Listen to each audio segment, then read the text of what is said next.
Let us study the concept of escape velocity. We know that whenever we throw any object up in the air, then we see that that object reaches to a certain height, and then that object starts moving in the downward direction. That is, it falls to the surface of the earth. Now, why does it fall to the surface of the earth? That is simply because of the gravitational force of attraction. But whenever we throw an object upwards, we see that its velocity decreases. As it goes upwards, its velocity decreases, and then its velocity becomes zero. Zero at that maximum height. Once it reaches its maximum height, then it starts falling down. Now, you must be wondering, the height to which the object reaches depends on which factor? Yes, it depends on the initial velocity.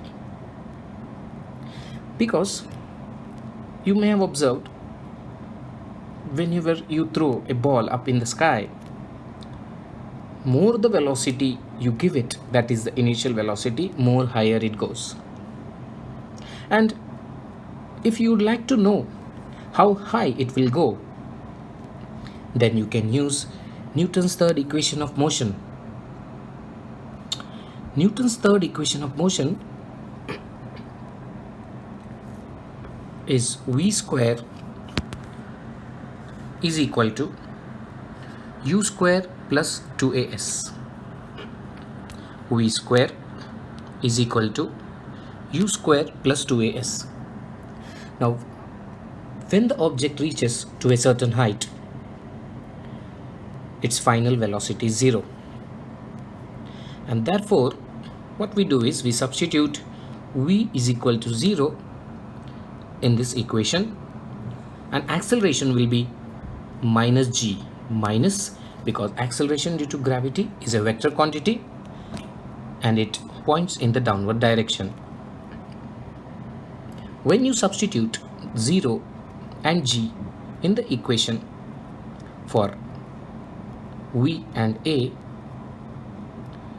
when you substitute v is equal to 0 and a is equal to minus g, yes, minus is important, then you will get 0 is equal to u square plus 2 into minus g. You can equate this further and you will get the equation finally s is equal to minus u square upon g. So what did we get?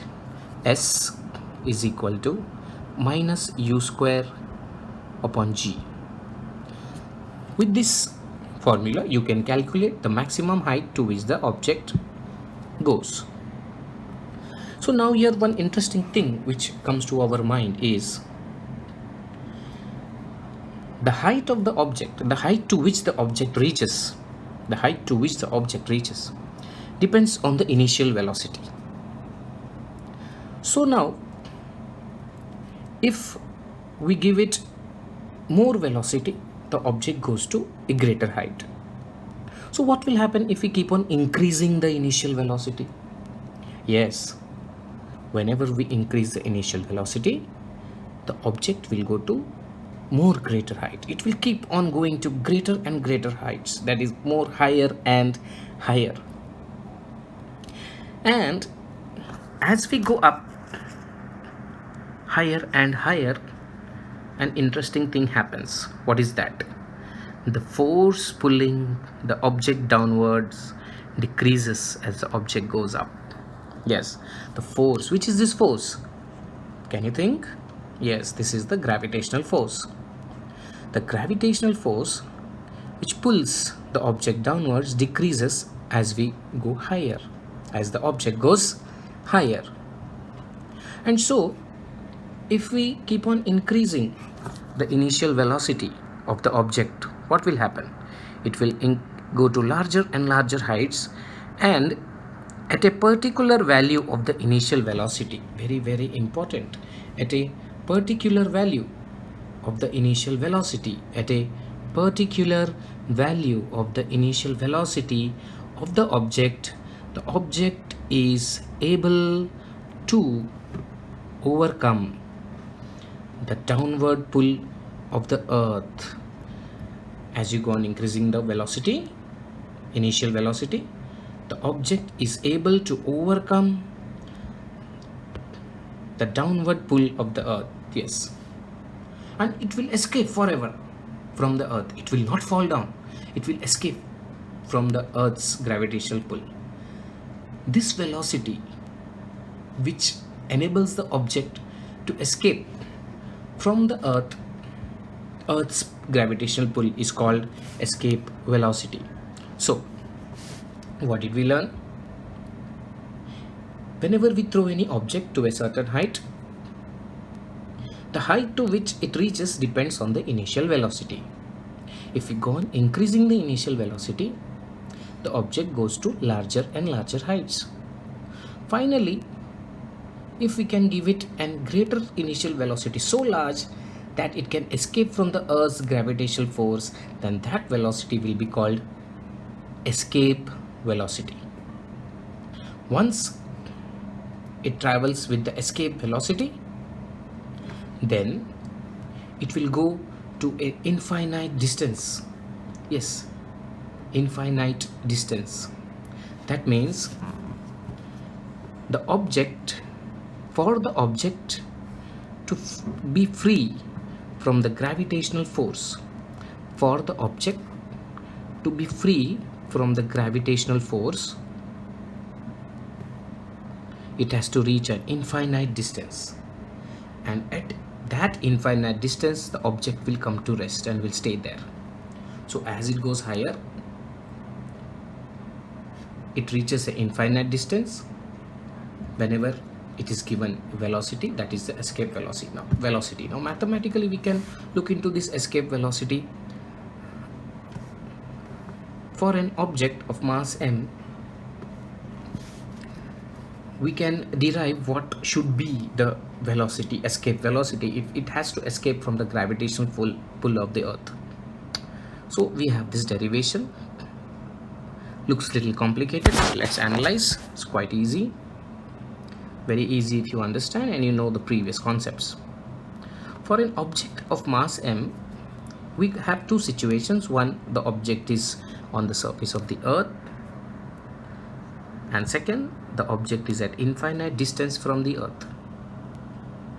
Now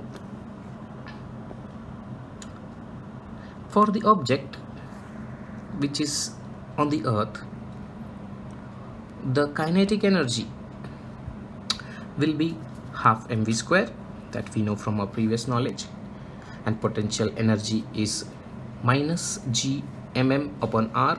This is also the formula which we have studied earlier. Now what we do is we find the total energy by adding these both energies, that is the kinetic energy and the potential energy. Kinetic energy is half mv square, potential energy is minus g mm upon r. So total energy will be kinetic energy plus potential energy, which is half mv square escape, because it is escape velocity, minus g mm upon r. So we got the total energy on the left. Now we'll look into the total energy on the right. That is, at infinite distance from the earth, the kinetic energy will be obviously 0. Potential energy formula is minus g mm upon r, but as I mentioned earlier, r will be infinity, so this value will be 0. So you see, at infinite distance from the earth, both the kinetic energy and the potential energy both are 0. So the total energy will also be 0. Now, from the law of conservation of energy, which says that the total energy in the whole universe remains constant, energy can neither be created nor destroyed. Energy can neither be created nor destroyed. The total energy in the universe remains constant.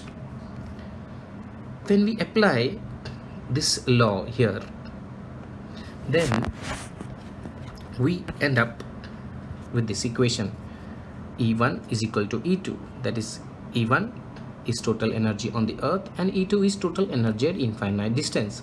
So we have here this equation over here, which is E1, and then on the right 0, because E2 is 0. When we solve this mathematically, we will get escape velocity square is equal to 2 gm upon r. So escape velocity will be square root of 2 gm upon r. Okay, I hope you got here. Now in the textbook they have not written one step, because as you can see directly from 2 gmm upon r you have root 2 gr. Now root 2 gr directly it looks a little confusing. So basically how this has come is, if you observe the formula of g, if you know the formula of small g, that is gm upon r square, right? And if you compare it with this equation which is over here, it is root 2 gm upon r. So what we do is we multiply this numerator of this equation as well as the denominator with r. When we multiply with r, what do we get? We will get root 2 gmr upon r square, right? And let me try to write it here once again. So we will get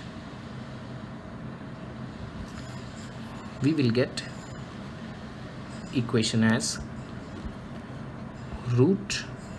square root of 2 gm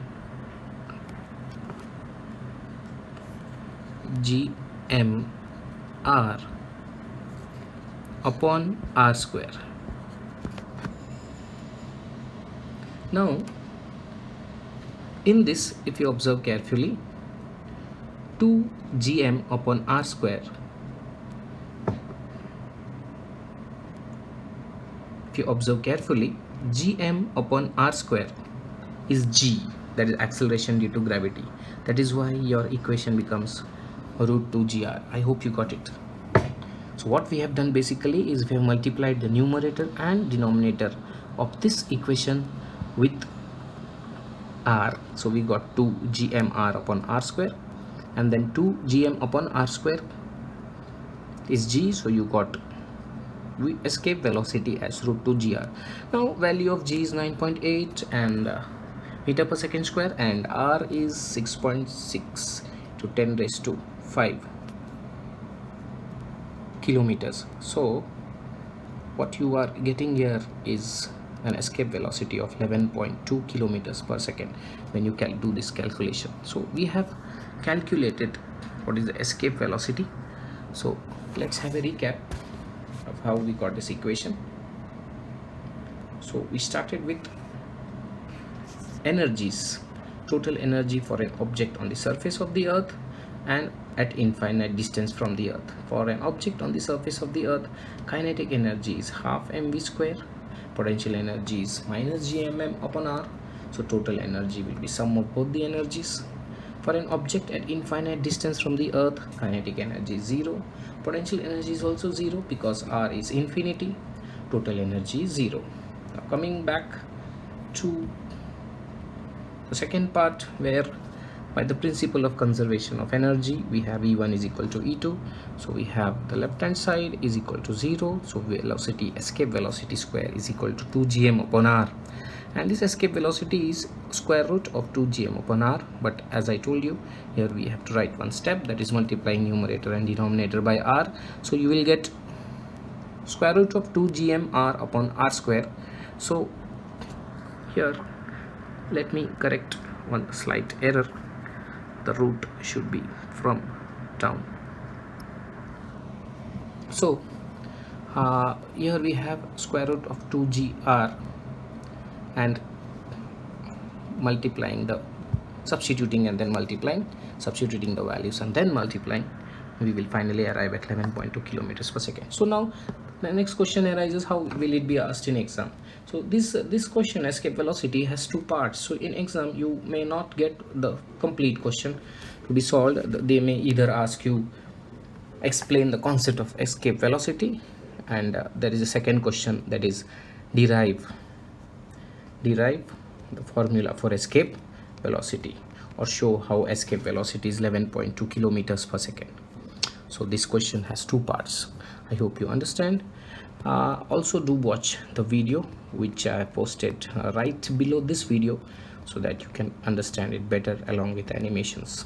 And please feel free to ask any doubts after the end of this lecture. Thank you.